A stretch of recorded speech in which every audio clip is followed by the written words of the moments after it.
Todos los judíos, que en ese momento estaban estudiando Talmud en la yeshiva, adentro del gueto, se juntaban con el Rebbe ahí en el shtetl estudiando. Lo digo humorísticamente, les golpea la puerta y él le dice, ¿no tienen ganas de independizarse? ¿No tienen ganas de emanciparse? ¿No tienen ganas de venir a integrarse a Francia y ser franceses? Entonces, los judíos que vivían de las arañas de su propio tiempo, nunca nadie se había propuesto una cosa así. Nunca nadie se había propuesto una cuestión así, por la Graciela, ¿no es cierto?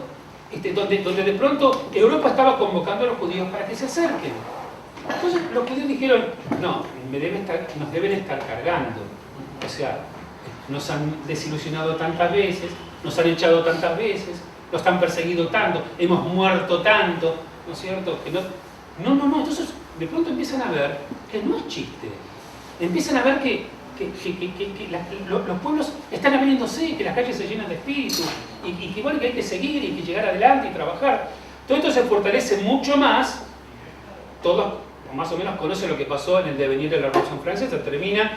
Termina ¿cómo? Con el surgimiento de Napoleón Bonaparte. O sea, es fantástico, le cortan la cabeza al rey y termina instalándose un emperador. O sea, a veces se corre tanto para el otro lado, se quiere correrse tanto del modelo anterior que al final lo repiten, ¿no? Yo me quiero distinguir tanto de mi padre que termino siendo lo mismo, ¿no es cierto? O sea, como voy 360 grados y vuelvo a la situación anterior. Entonces, Napoleón era un emperador, por supuesto que era un absolutista, pero él hace su levantamiento levantando la campaña libertaria de la Revolución Francesa. La igualdad, la fraternidad y la libertad seguían siendo la campaña de ellos. Aquellos que estudiaron un poquitito, en un momento dado Napoleón estuvo a punto de liberar Palestina, en aquel momento, Eretz Israel, y coloca un sitio en la ciudad de Acco. El intendente de Acco, en 1809, 10, 20, era judío. Entonces Napoleón saca un edicto diciendo que los judíos tienen que volver a Israel. Pareció un funcionario en la Sochnut, Napoleón, en 1815, 18. Él escribe, los judíos tienen que volver a Israel, esta es la tierra de ellos, tierra prometida, la independencia, hay que dejar de torturar a los judíos. Entonces la gente estaba enloquecida, o sea, no podían creer lo que estaban escuchando. El paisano que era el intendente de Acco se avivó y siguió siendo leal al Imperio Otomano en aquel momento y no le permitió, digamos, el ingreso con todas las fuerzas a la conquista, ¿no es cierto?, la tierra de Israel. Pero bueno, es un fenómeno que se estaba viviendo. Napoleón entonces, digamos, a partir de esta fiebre de igualdad, de esta fiebre de fraternidad, de esta fiebre de crecimiento y de integración, convoca a los judíos, y los judíos abren la puerta del gueto, llena de telas arañas, y comienzan a salir. Y empiezan a ver los dilemas. Entonces Napoleón dice, bueno, a ver, ustedes que lloraron tanto, ustedes que pidieron tanto que no los persigamos, bueno, ahora tienen la posibilidad de integrarse y ser franceses. ¿Son franceses? Bien sûr, no son franceses, bien sûr, ¿por qué? No, sí, yo sé, pero esta cuestión de Am Israel Hay, Am Israel Hay, Am Israel Hay o Am francés Hay, ¿cómo se entiende? ¿Son franceses o son judíos? Y esto de que hay que retornar a Sion, volver a Sion como la tierra prometida. ¿Cuál es la tierra prometida? ¿Sion o Francia? O sea, porque no pueden tener las dos cosas, les dice Napoleón. O son franceses o quieren volver a Judea. O son del pueblo francés o a Israel Hay. ¿Cómo es el tema? Entonces Napoleón, que era corso, muy vivo, no era fácil, era corso, Napoleón decide fundar un Sanedrín. Sanedrín, recreando el modelo estructural judío de la época talmúdica, con los 70 representantes, él forma un Sanedrín. Y prepara 12 preguntas para que el Sanedrín, que vendría a ser algo así como la comisión directiva de la comunidad judeo-francesa, él es lo que después hasta el día de hoy existe, que va a ser el Consistoire de París, ¿no es cierto?, que es la institución madre, excepto un par de comunidades progresistas que no están vinculadas con el Consistoire, o el Consistoire es ortodoxo por tradición, pero eso lo vamos a ver otro día. Entonces se funda en aquella época. Entonces él crea un Sanedrín y le prepara 12 preguntas. Yo les voy a pedir, vamos a ver un poquitito esto que nos va a llevar directamente a nuestro movimiento, que saquen el material que dice el Gran Sanedrín francés.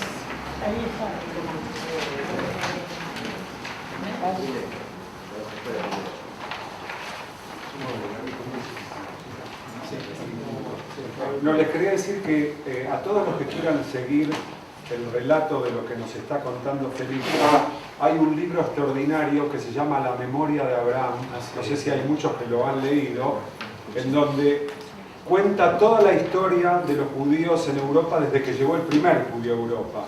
Y la verdad que es un libro muy emotivo, hermoso, y el que lo pueda conseguir, el escritor se llama Marek Halter.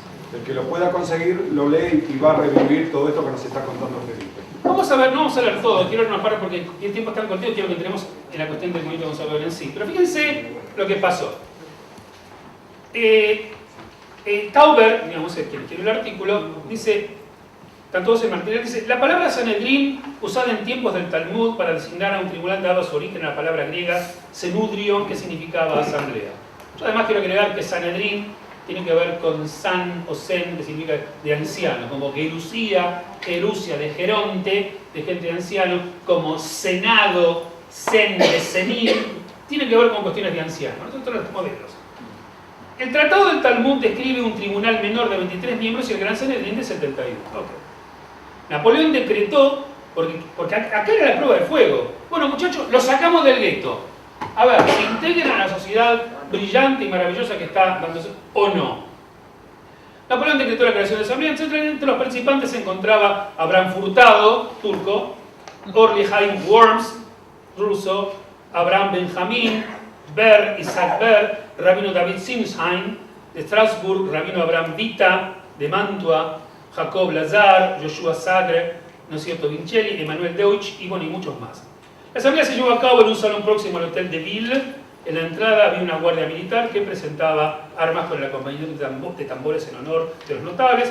Abraham Furtado, un tipo muy prestigioso en aquella época, fue elegido presidente de la asamblea por 2/3 de los presentes sobre la candidatura de Ber Itzhak Ber. Cuando se dio lectura al primer discurso sobre la grandeza de Napoleón, héroe de la nación, esto es un testimonio de la reunión de comisión directiva que se llevó a cabo, digamos, en aquel momento, mientras Napoleón hacía su propia pregunta. Dice así, cuando se dio lectura del primer discurso sobre la grandeza de Napoleón, héroe de la nación, todos los presentes se pusieron de pie, levantaron su voz, exclamaron a coro, vida larga al emperador, larga la vida de la casa del emperador. Después fue usado como rutina al iniciarse las futuras sesiones de la comisión directiva de la comunidad francesa. De repente los 3 representantes del gobierno no aparecieron sino hasta la segunda sesión efectuada el 29 de julio. Ellos eran el conde Molé, Pasquier y el joven Portalis. Molé explicó el propósito del emperador para convenir esta asamblea, para lo que expresó: Su Majestad desea que ustedes sean considerados franceses y ustedes decidirán si aceptan el título o renuncian sin ser ustedes dignos. O sea, o aceptan o son indignos. Es todo un dilema para un judío, o ser indigno o aceptar. Para el efecto, espera que respondan con toda sinceridad a las siguientes 12 preguntas, divididas en 3 grupos. No están cada una acá, simplemente para repasar cuáles son las preguntas. 3 grupos. Cuestiones de las leyes judías respecto del matrimonio, de la actitud de los judíos sobre los franceses y sobre la usura en la ley judía. Estos son los 3 temas, 3 tópicos para la reunión. Yo lo que voy a pedir es que hagan de cuenta que todos estamos acá reunidos en el Sanedrín. ¿Ok? Sanedrín, Josefa, vos sos Furtado, y tienes que tomar una decisión acá de qué es lo que pasa. Ningún problema, me presento. Yo sé que no tiene ningún problema, yo lo sé, ningún problema. La primera cuestión. Si los judíos podrían tener más de una esposa. ¿Podemos? ¿Podemos? Y hasta este momento podíamos. ¿Y hoy? Hoy no podemos. Hoy no podemos. Hasta ese momento tampoco Sí. podíamos. Tampoco. ¿Por qué? Porque el cambio del status se puso en el año 1000. Hay una takaná. Takaná significa modificación que puede ser temporal nada más. Es una enmienda a una takaná. La da Rabbeinu Gershom Meor Agolá, en el año 1000. O sea que hubo una takaná que duraba 1000 años. Algunos calculaban que hace unos poquitos años que caducó, pero algunos se quisieron hacer los piolas y la instituyeron de vuelta. No, pero bueno, Y ahora va a venir la igualdad de condición. El eso hombre también. puede, la mujer también. Sí, está ahí, pero ese tema lo dejamos para después. La primera cuestión, si los judíos podrían tener más de una esposa, la respuesta propuesta fue dada citando la Takana al reglamento del rabino Gershom Yeragola, que prohibía todo tipo de poligamia en cualquiera de sus formas. O sea, ahí estaban cubiertos. No, je me dirais, c'est pas posible. ¿No es cierto que pueda tener una cierta no se puede. La segunda cuestión, escuchen esto, fíjense las preguntas de Napoleón. Si un divorcio otorgado por una corte de justicia era legal en la ley judía. ¿Qué le contestamos a Napoleón? No. Lo que quiere escuchar No, Dina no. Bueno, eso es lo que dice el texto, ¿no es cierto? ¿No? Decimos que no. Pero fíjense, chicos, fíjense el dilema. A la cuestión de familia, la idea más Dina no va. ¿Cómo? Que para cuestiones internas de familia no. Salvo que haya riesgo de vida, ¿no es cierto? Entonces en ese caso, digamos, sí se aplica porque Pikuach Nefesh Dojeko la mitzvot, ¿no es cierto? O sea, el salvar una vida te parece cualquier otro. Entonces la cuestión acá, entonces, las preguntas de Napoleón son preguntas de que el judío tiene que responder. Y si no responde, a ver, hoy tenemos dificultades, esto es en el año 20, 18, ¿ok? 1800, o sea, es complicado. Entonces, la segunda cuestión, si un divorcio otorgado por la Corte de Justicia era legal a la ley judía. O sea, si para la ley judía las decisiones del Estado francés iban a ser aceptadas, iban a ser cuestionadas. La respuesta propuesta fue dada citando el Shulchan Aruch, que se guiaba de acuerdo al Talmud, la ley del país es ley. O sea, le estiraron para decir que Dina de Maljuta, Din, Maljuta, reino, es lo que corre. La pilotearon. Sí, bueno, o sea, eran miembros de la República. ¿A usted le gustaría ser Sanedrín en vez de comisión directiva? No, está bien. La tercera cuestión, si estaba permitido en la ley judía los matrimonios mixtos entre cristianos y judíos. Esta preguntita. Hay que contestarle a Napoleón. Josefa, ¿qué le contestas a Napoleón? Digamos, para el concepto que uno todavía hoy uno lleva arraigado a esto. Es decir, ¿Y a Napoleón qué le decís? Teofónica. no, es decir, que uno tiene que opinar desde el... Claro, lo que pasa es que uno tiene que legislar para todo el resto y no para uno solo. Voy a tratar de no ocuparme tanto porque quiero que tenemos un poquito más sobre también. Pero estos eran los temas, estos eran los vientos. ¿Se dan cuenta? Napoleón no estaba jorobando. Él realmente estaba, vamos a ver lo que pasó después, él estaba dispuesto a aceptar a los judíos, realmente estaba dispuesto a hacerlo. Pero él decía, bueno, pero que no me joroben, quiero que determinadas cosas queden claras y se pronuncien. Y tenían que saber cómo pensaban ellos. No es que Napoleón se levantó a la mañana y no sabía nada, o sea, tenía seguramente un ejército de asesores que le decían, ¿te están truchando o no? O sea, tenía que saber lo que pasaba. Una buena campaña de asimilación. Por supuesto. Entonces dice, si estaba permitido en la ley judía los matrimonios mixtos de cristianos y judíos, la respuesta, ¿qué contestaron? La respuesta dada fue que la ley judía, escuchen, está buenísimo, porque la prohibición concreta es en contra de los Ovdei Kohavim, o Mazalot, en contra de los idólatras y los paganos. Hay toda una discusión en el Talmud que después el movimiento conservador y algunos no conservadores más ortodoxos también ya lo resolvieron, es si la prohibición de no casarse con los idólatras o los hijos de idólatras aplicaba al mundo cristiano. Muchos autores dijeron que no, muchos sostenían que sí, que se aplicaba, en el sentido que ser idólatra y abrazar, digamos, algunos de los principios que el cristianismo tiene, estoy hablando hace muchos años, para algunos hoy todavía eso es vigente, sí se podía aplicar. Entonces ellos contestaron, la ley judía, la respuesta fue dada que la ley judía prohibía el matrimonio con idólatras, tomando en cuenta que los habitantes de Europa no son idólatras. Un judío podía casarse con una francesa de acuerdo con el Código Civil. Y por eso no dejaba de ser judío. De igual manera, judío y judía podían contraer matrimonio por lo civil únicamente sin llevar a cabo Jupá de Kiddushim. ¿Se entiende lo que hicieron? O sea, le contestaron, nosotros estamos en contra de los idólatras. Los europeos no son idólatras. Se pueden casar por civil. Inclusive los judíos se pueden casar por civil. ¿Qué es lo que nos está diciendo?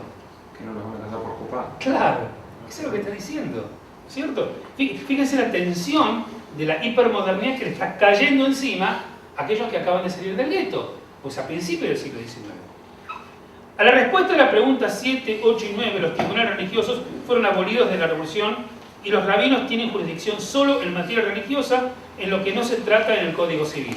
O sea que ya la propia Revolución Francesa había anulado, ¿no es cierto?, las autoridades de los tribunales en cuestiones civiles, y el Estado se estaba ocupando. O sea que los judíos pueden decir, no es un tema del todo nuestro, podían contestarle a Napoleón. A las restantes preguntas que concernían a la usura, la Asamblea respondió, con eso vamos a cerrar. Ahí es. En la Torá no se menciona la usura, solo prestamos con intereses. La finalidad era de proteger los derechos de propiedad de la población agrícola. También hablaba de prohibir el cobro de intereses a los judíos y a los habitantes no judíos del país. Los intereses eran para extranjeros. Durante el periodo talmúdico, cuando el comercio se había desarrollado, la cobra de intereses a los judíos estaba permitida como un tipo de sociedad, a pesar de que en el Talmud decía que era una gran virtud no cobrar intereses. Era una gran virtud, pero no estaba prohibida, ¿ok? De todas maneras, en nuestra Torá está claro el tema de que a tu hermano no puedes...